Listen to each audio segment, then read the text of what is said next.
wine. That's good for the heart. Kasi buti pa ang wine, ano? There's a quotation that says, and Jesus turned water into wine. Hindi niya sinabi na, pati yung whiskey, pati si gin, pati si... It ended on wine only. By the way, I'm Egbert Dailay, the owner of the so-called Honesty Wine Bar in Sagada.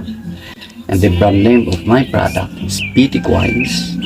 Those are fruit wines, and aside from fruit wines, there's also a grain, out of grain, the rice wine, or so-called tapoy in our local dialect.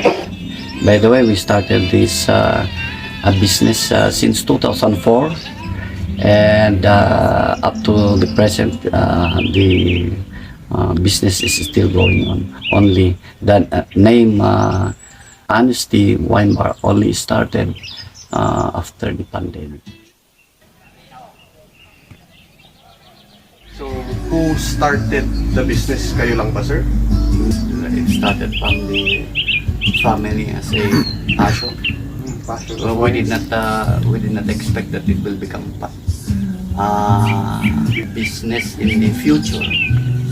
So, recreational siya in the first place. Parang for consumption lang ng family.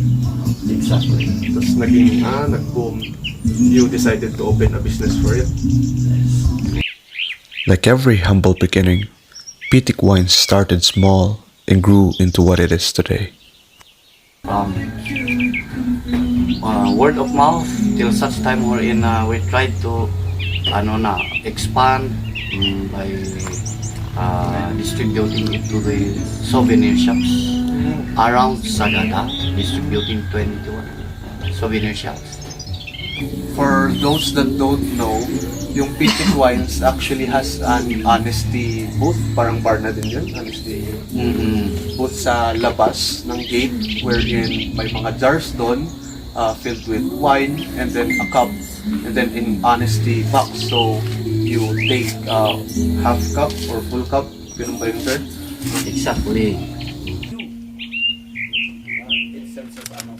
Nowadays, I can say no one is in there, even inside. They're just guided according to what they see, guided according to what they read. Then that's the time wherein they assess that, it's an honesty store. That's a strategy of business strategy wherein there's a road wherein we just place the booth in there. So it will stop tourists to experience tasting. Then once they try to taste it, then that's the time wherein they read what is in there, because it is written there more wines inside, so they just come inside. So that is my advertising style.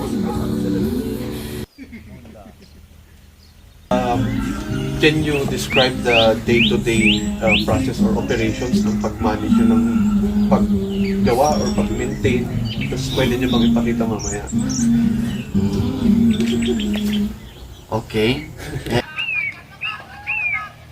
This is one area for wine storage. So as you see, we don't have no window. The influence of having a window, it changes the temperature every time.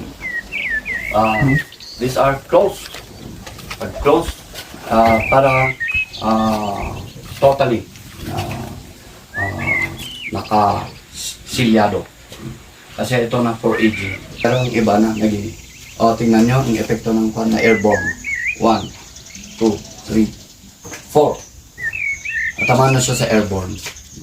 Ang pag airborne, sinabi ko yung airborne, there's a bad microorganism coming from the air.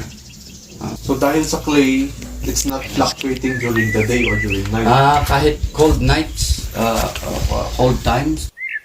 Luckily, with little persuasion, we were able to persuade Sir Egbert into showing us his fermentation clay house. Ayan, so welcome to the so-called aging area.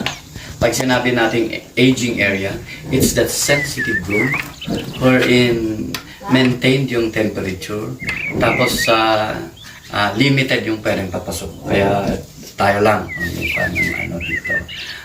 Paano nga ba na maintain ang temperatura? I made a clay house para eksakto lang. Tama lang. Pag sinabi natin tama lang, sakto lang, yun ang gusto ng wine. Kaya that's the reason why I told you a while ago na expect that we're entering a clay house. Kasi yun ang substitution ko sa oak barrel. Kasi wala tayong oak barrel. Kaya to, nag-maintain siya ng temperature. Ilang buwan nga ba bago pwedeng inumin ang alak? 3 months, at least pwede. Shortest aging. Pero the longer, the better. 3 months lang, ang inaano ko na pwede lang siya. Meeting point sa standards. Sir Egbert, mukha siyang cloudy. Paano ba ito tatanggalin? Let it clear by itself. Para yung good microorganism, siya mismo ang babagsak. Kasi through gravity, pupunta din siya sa baba.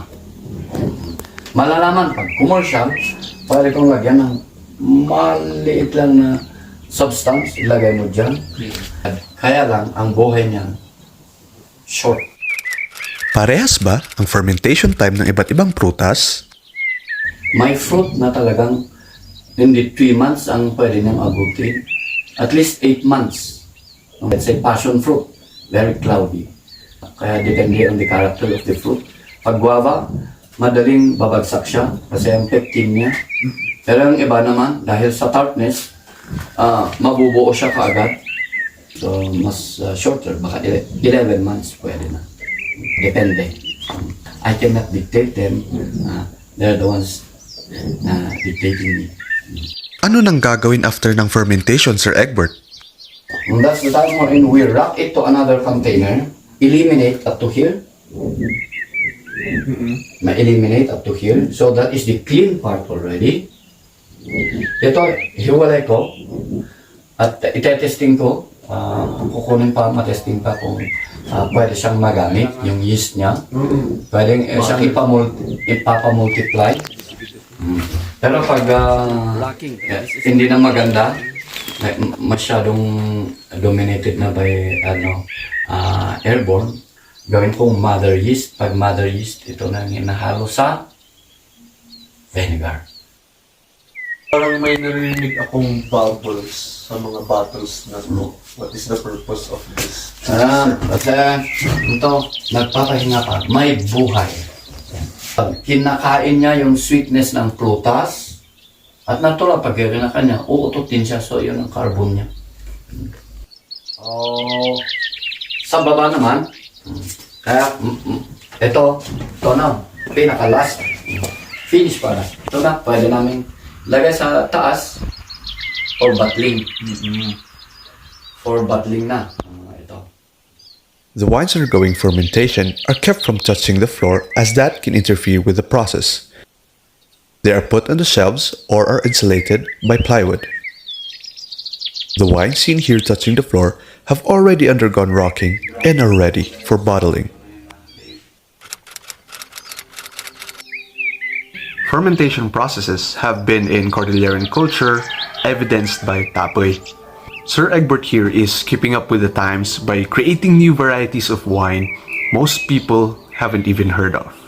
He does a lot of trial and error to get the formula right for his fruits, a lot of backslapping, and a lot of commercial Saccharomyces were used to create the formula for each of his wines. It's artisanal, it's traditional, and it's keeping the culture of the Filipinos alive. What we're seeing right here is maybe the beginning of a new chapter of Filipino beverages. These are products of the Philippines, a product of our home. So we should feel at home and enjoy life.